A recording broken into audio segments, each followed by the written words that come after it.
நான் தான் உங்க தோட்டக்கலை தோழி பேசுறேன். எல்லாரும் எப்படி இருக்கீங்க?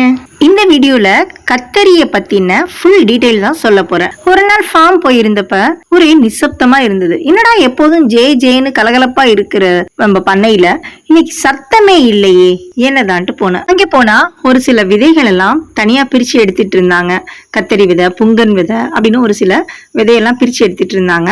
அப்ப எனக்கு என்ன தோணுனது அப்படின்னா, நம்ம சப்ஸ்கிரைபர்ஸ்க்கு கத்தரியை பத்தின டீடைல் வீடியோ போடணும் அப்படின்னு எனக்கு ஆசை. என்ன ரீசன் அப்படின்னா, நம்ம காய்கறி செடி எதை வேணாலும் நம்ம வீட்டுல வந்து வளர்த்தரலாங்க தோட்டத்துல. ஆனா கத்தரி மட்டும் பாருங்க, பூச்சி தாக்குதல் அதிகமா இருக்கும். கத்தரியில சாதாரண ரகத்துல வந்து கோ 1, கோ 2 அப்படின்னு நிறைய வெரைட்டிஸ் இருக்கு. ஊதா கத்தரியிலேயே நீலம், உருண்டை, தஞ்சாவூர் சைடு வந்து மணப்பாறை ரொம்ப ஃபேமஸ். ஹைபிரிட் கத்தரி வந்து ரவையா, துருவன், அதுலயும் கோ PH1, கோ PH2.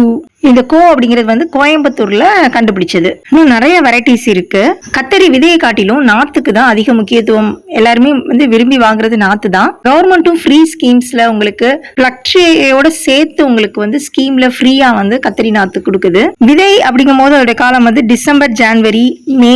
இப்போ விதை விதைக்கிறீங்க அப்படின்னா ஒரு ஹெக்டருக்கு சாதாரண ரகமா இருந்துச்சு அப்படின்னா 400 கிலோவும், ஹைபிரிடா இருந்தா 200 கிலோவும் போதுமானது. கத்தரி நாத்து சேல்ஸ் பண்றவங்க இல்ல விதை மூலமா செடிகளை உற்பத்தி பண்ணணும்னு நினைக்கிறவங்களுக்கு ஃபர்ஸ்ட் நான் சொல்லிடுறேன். முக்கியமா வந்து வேப்பம் புண்ணாக்கு இருக்கணுங்க.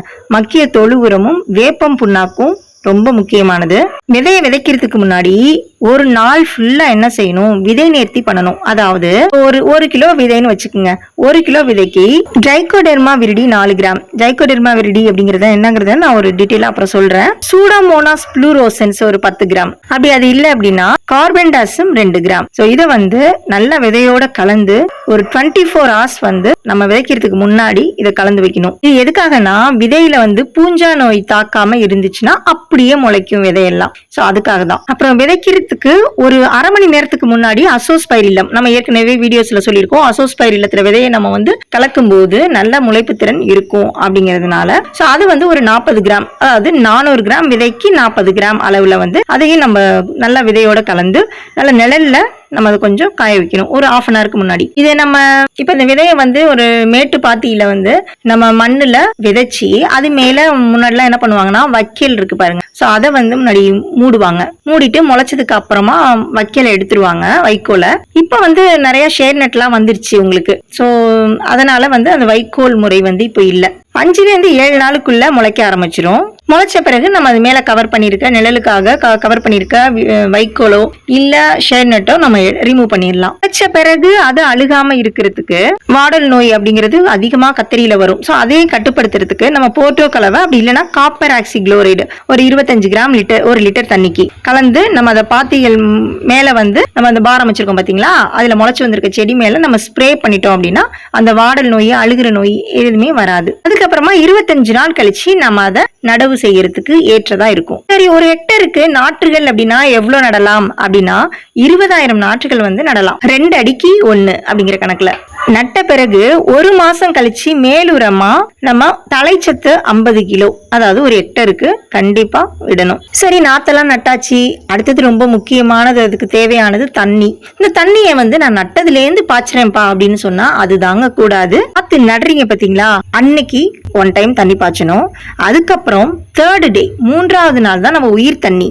அதுக்கப்புறம் வாரத்துக்கு 1 தடவை தண்ணி பாய்ச்சணும். அதுக்கப்புறம் முக்கியமான ஏரியாவுக்கு நம்ம வந்துட்டோம். என்ன அப்படின்னா, இந்த கத்தரியில தான் சொன்ன பாத்தீங்களா, திடீர்னு நல்லா இருக்கும், காயோட இருக்கும், திடீர்னு இலையெல்லாம் அப்படியே வாடி போய் தொங்கும், அப்புறம் காஞ்சி போயிடும் காயோட பூவோட. அது பார்க்கும்போது ரொம்ப நம்மளுக்கு கஷ்டமா இருக்கும். நிறைய வியாதிகள் அதுக்கு, வெள்ளை ஈக்கள் தொல்லை, நூற்புழு சொன்னேன் பாத்தீங்களா, வாடல் நோய், தண்டு புழு, காய்ப்புழு, இலைப்பேனு, இலைப்புள்ளி நோய், சிலை நோய், வேர் அழுகல் நோய் அப்படின்னு மனுஷங்களுக்கு வியாதி இருக்கோ இல்லையாங்க, இந்த கத்தரிக்கு சொல்லவே வேணாம், இன்னும் அடுக்கிட்டே போலாம். அப்படியே இருந்தாலும் இந்த காய் மார்க்கெட்ல வந்து விலை போகாம இருக்கிறதுக்கு காரணம் இந்த தண்டு புழு, காய்ப்புழு.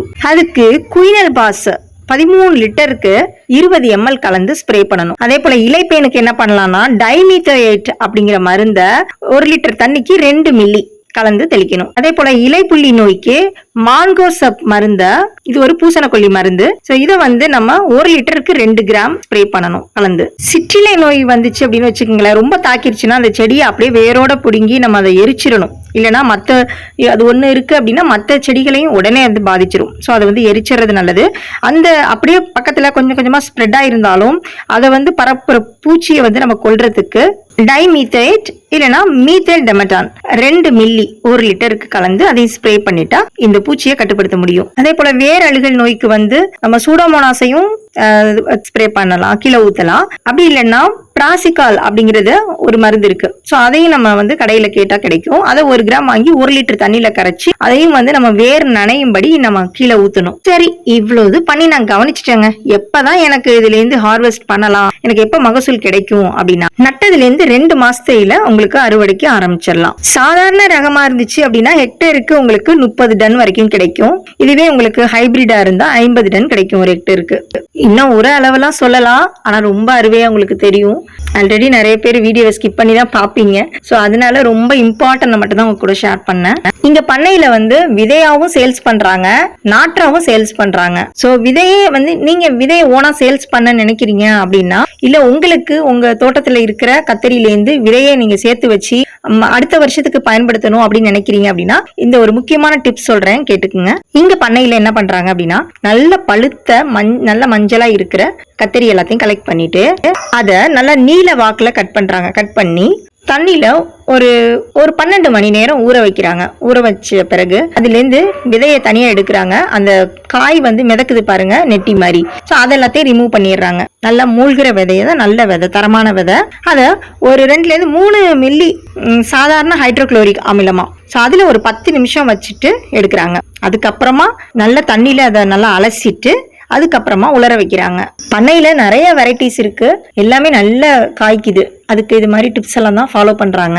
பண்ணையில ஒரு பக்கம் வந்து விதைய பார் அமைச்சு அதுல இட்டிருக்காங்க, அது நல்லா முளைச்சு வந்திருக்கு. அதை ஷேர் நெட் போட்டு மூடி இருக்காங்க. இன்னொரு சைடு ஷேர் நெட்டுக்குள்ள ஃப்ளோட்டிங் ட்ரே, அந்த பிளக் ட்ரே சொன்னோம் பாத்தீங்களா, பிளாக் கலர்ல குழி குழியா இருக்கு பாத்தீங்களா, குழித்தட்டு முறைன்னு சொல்லுவாங்க. ஸோ அதுல வந்து வச்சிருக்காங்க. ஸோ அதுவும் நல்ல ஒரு சிறந்த முறை. இது வந்து ஸ்கீம்ல ஃபார்மர்ஸ் வந்து வாங்குறாங்க அப்படின்னா அந்த ட்ரேவோட கொடுப்பாங்க. ஸோ ஸ்கீம், கவர்மெண்ட் ஸ்கீம்ல வழங்கிட்டு இருக்கு. ஸோ அதுக்காக அப்படியும் குழித்தட்டு முறையிலையும் வந்து இந்த கத்தரி நாத்தை கொடுத்துட்டு இருக்காங்க. இந்த வீடியோ உங்களுக்கு யூஸ்ஃபுல்லா இருக்கும் அப்படின்னு நம்புறேன். எத்தனை பேர் வீட்டுல கத்தரி சாகுபடி செய்யறீங்க, அட்லீஸ்ட் தோட்டத்துல வீட்டுக்காக 4 செடியாவது வச்சிருக்கேன் அப்படின்னு சொல்றவங்களும் கமெண்ட் பண்ணுங்க. இந்த வீடியோ யூஸ்ஃபுல்லா இருந்தா உங்க ஃப்ரெண்ட்ஸ்க்கும் ஷேர் பண்ணுங்க. அப்படியே கொஞ்சம் லைக் கொடுத்துருங்க. அடுத்த ஒரு தோட்டக்கலை வீடியோல பார்க்கலாம். இது உங்க தோட்டக்கலை தோழி. டாடா.